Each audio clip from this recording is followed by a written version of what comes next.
皆さん、ちょっと手を見てください。中指が一番長いですね。しかし、指を曲げると、なんと中指が一番短くなりました。もう一度やってみましょう。なんと今度は、綺麗に一列にトレモロが弾きやすそうになりました。今回は高音源のフォームの解説をやっていきたいと思います。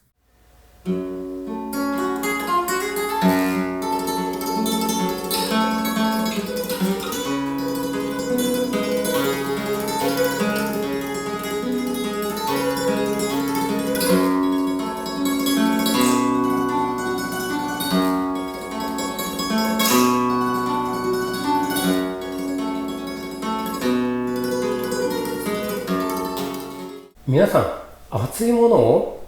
知らずに触ったとき、どのようなアクションを取りますでしょうか？まさか、指が焦げ始めるのを見ていて、指が焦げてるからこれは熱いんだな、これは危ないと思って手を離す。なんてことはしていませんよね。普通、触った瞬間に手を離します。あちあちっとです。先ほどのように頭がいろいろ考えて離すのではなく、反射神経でパッと離しますね。つまり、指から感覚やいろんな情報を、莫大な情報を脳が受け取って、一瞬のうちに脳が判断して次の行動を命令しているんですね。この流れはもちろん皆さんが気づかないだけでギターを弾いている時にもやり取りが発生しています。皆さん親指を用意して利き手の人差し指で書いてみてください。簡単ですね。それでは親指の爪に引っ掛けるように人差し指の爪を引っ掛けて同じように書いてみてください。この時特に角度や理屈など考えなくても同じように書けた人はいなくて、力や角度いろんなものが変わってこう書いたと思います。この時何が起こっているかというと、人差し指や親指が言葉では表せないぐらいのレベルの感覚や情報を脳に伝えて、脳はその感覚、情報をもとに次の指の動作、どれぐらい力を入れなきゃ、どういう角度で曲げなきゃというのを伝えているんですね。どれぐらいの力や角度を入れたらその曲げる動作が実行できるかを計算して指を動かしているんです。ここで何が重要なのかというと、脳が一方的に命令をして指や手を動かしているのではなく、指から伝わる情報、手とかもちろん足、体から伝わる情報をもとに脳みそが体を動かしているんですね。つまり指がバタついたり力が入ってしまうのは、そうしなくてはいけない状況を手が感覚として伝えている可能性があるということです。そして薬指はその特性上、脳に力を入れたくなるような、バタつかせたくなるような情報を脳に感覚として伝えているんですね。この動画はトレモロシリーズなので、トレモロをメインに話していきますが、今回解説する内容は他のアルペジオやピカートでも何でも役に立つ情報だと思います。他のテクニックでも指の力やバタバタが収まると思いますよ。このチャンネルではギターのテクニックを徹底的に研究し、それを分かりやすく、そして効果的にできる練習を解説しています。この動画は毎週水曜日7時半頃にアップされるトレモロトレーニング動画の第4弾になります。もし第1回目からマイナス1みたいなのもありますので、最初から見たいなって方はですね、概要欄の再生リストから辿って見てみてください。そしてやってみるよ、もうやってるよって方がいたらですね、いいねボタンを押してください。私もこれだけの人がやってるんだとちょっとやる気になりますし、皆さんの参加表明みたいな感じで練習する意欲が湧くと思います。さらにチャンネル登録がまだの方は今のうちにチャンネル登録をして動画を見逃さないようにしてください。先ほど話した通り、脳みそは手から足から体からもういろんなところから情報、感覚を受け取っています。例えばグラグラした椅子に座っていたらまともに弾けませんね。それはグラグラした感覚を体が受け取って脳みそに伝えているからですね。その不安定なところで脳みそは危ないと思っているから指がうまく動かなかったりします。弦がベトベトしていたり汚かったり、ちょっとささくれみたいなのができていたらいつものようには弾けません。それもまさに指先が触ってその感覚を脳に伝えているからなんですね。もちろんそんな特殊な状況じゃなくても常に指先の感覚と脳はいろいろやり取りしています。それは頭の思考の部分、力を抜かなきゃとかですね、バタバタさせないようにしなきゃ、そういう思考のスピードとはもう桁外れに違うスピードでやり取りをしています。この脳みその解説をしている動画もありますので、概要欄から辿ってみてください。そこで何が必要かというと、指や手から足から何でもいいですが、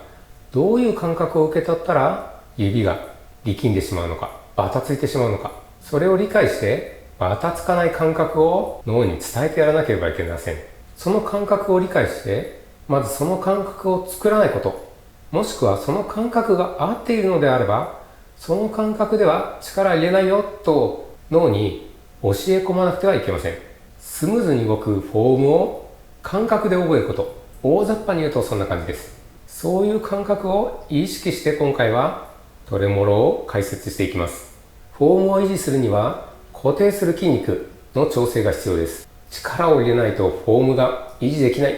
という間違った考えは捨てましょう。構えただけで力んでしまう人は、まず頭を騙すために引かないよと、手を置くだけだよという意識でこう近づけたり、トレモロのフォームを作ってみたりしてみましょう。そしてこの脱力して弦にアプローチしているこの感覚を覚え込ませます。無理に引こうとせず、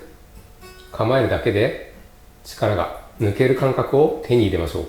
この筋肉の話も動画で解説していますので、概要欄から辿ってみてください。そして力が抜けてきたなと思ったら、前回のトレモロ動画と同じですが、親指を軽く弾いてみましょう。ここでも力が入るようでしたら、弦を撫でてあげる、ゴミを取るみたいな感じで脳みそを騙して弾いてみましょう。親指がうまく動くようになってきたら、同時に高音源を置く練習です。ちょっと追加で録画したので唐突かもしれませんが、解説を挟みたいと思います。動画の冒頭でお話しした指の動きを解説します。まず指を伸ばして曲げると、中指が、もう指がバラバラですね。ポイントは、指の付け根の間隔をちょっと広げていることです。広げると、中指が短くなり、この指の付け根をくっつけると、なぜか揃うんですね。バラバラの時は、厄介なことに中指が一番短いんですね。この指の曲げ具合を実際にいろいろ試してみて、自分の今のフォームに合う列を、この列をですね、作り出す研究をしてみてください。斜めにしてる人はこうがいいかもしれませんし、まっすぐにしてる人は一列に揃ってた方がいいと思います。ポイントは隙間を開けるか開けないかになります。2弦を弾く想定で、親指と同時にスッと1弦と2弦の間に指を持っていきます。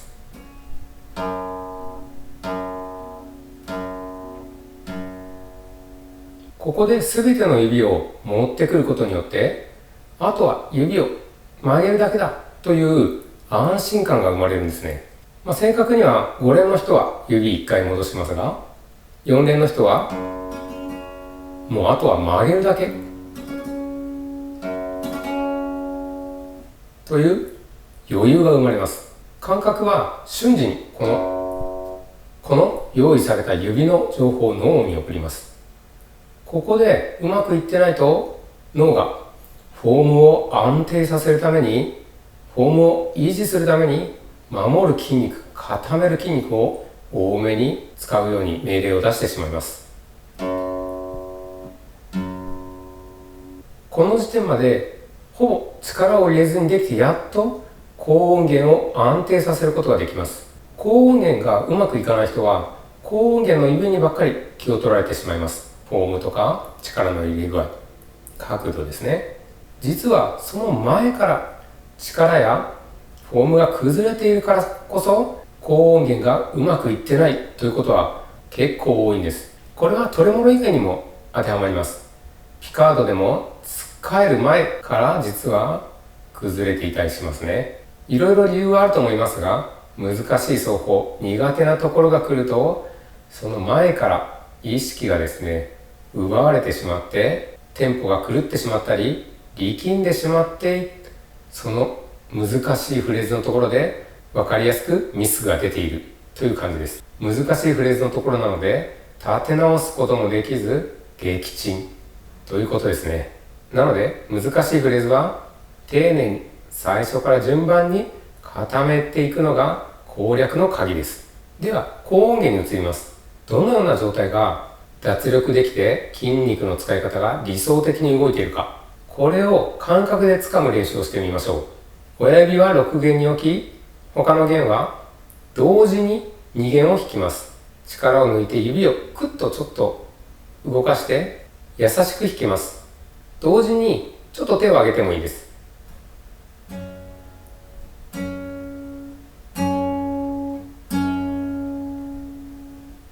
どうでしょうか。結構力を入れずに弾けたんではないでしょうか。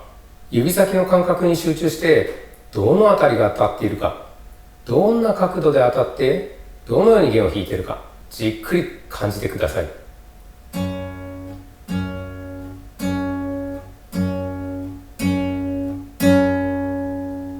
ちょっと手を上げていましたが、だんだん手を動かさないで、同じ当たり具合、角度、力の入れ具合、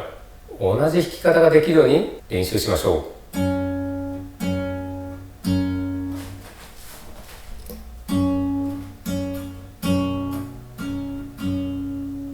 できたら今度は親指はそのままで高音源だけ弾きましょう。この時親指に力が入らないように、さっき全部弾いた時と同じように弾けるように。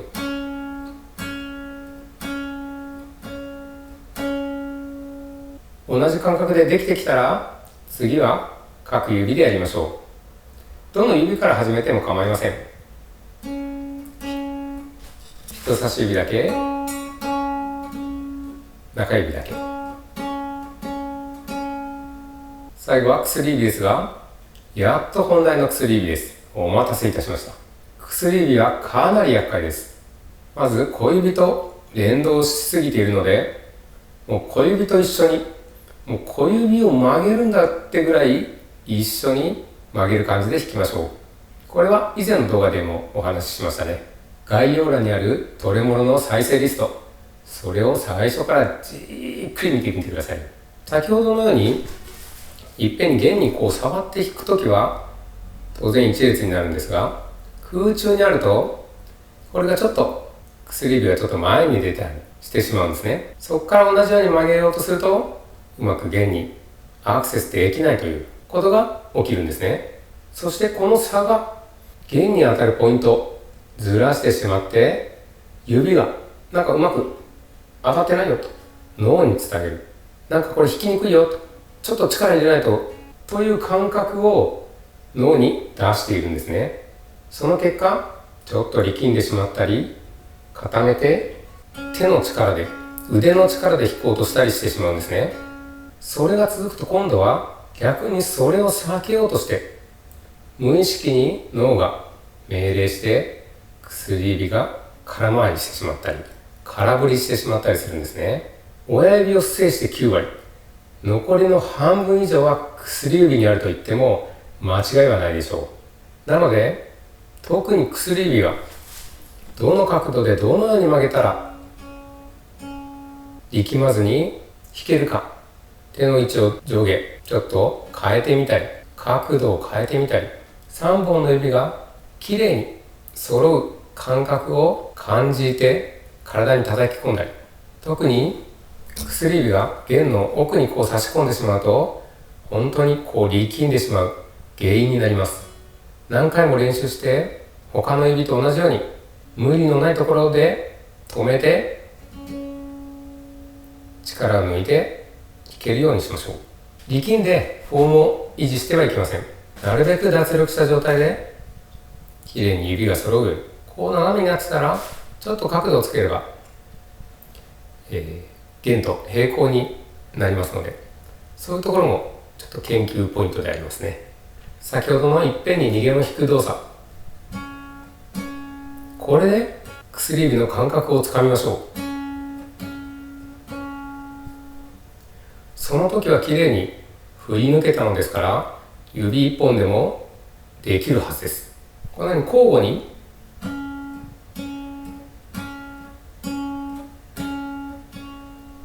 感覚が鮮明に残っているうちに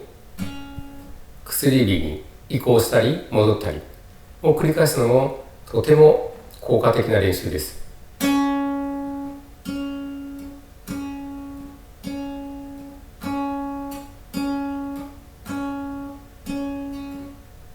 弦の抵抗を感じたらもうアウトです。薬指の緊張塊を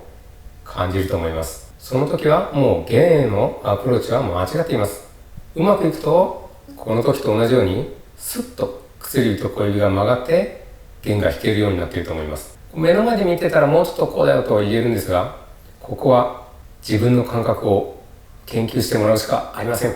そしてできるようになったらすぐに次に移行するのではなく、その感覚が染みつくぐらい何回も繰り返し感覚を味わいましょう。もちろん薬指以外も感覚をちゃんと覚え込ませなくてはいけません。今回のポイントは高音源がうまくいかないからといって高音源にだけ目を向けないように、順番に一から土台を固めていきましょうというのと、薬指の厄介性ですね。弦に薬指が触る瞬間、その一瞬でも感覚が脳に伝わっていきます。変な角度で触った瞬間に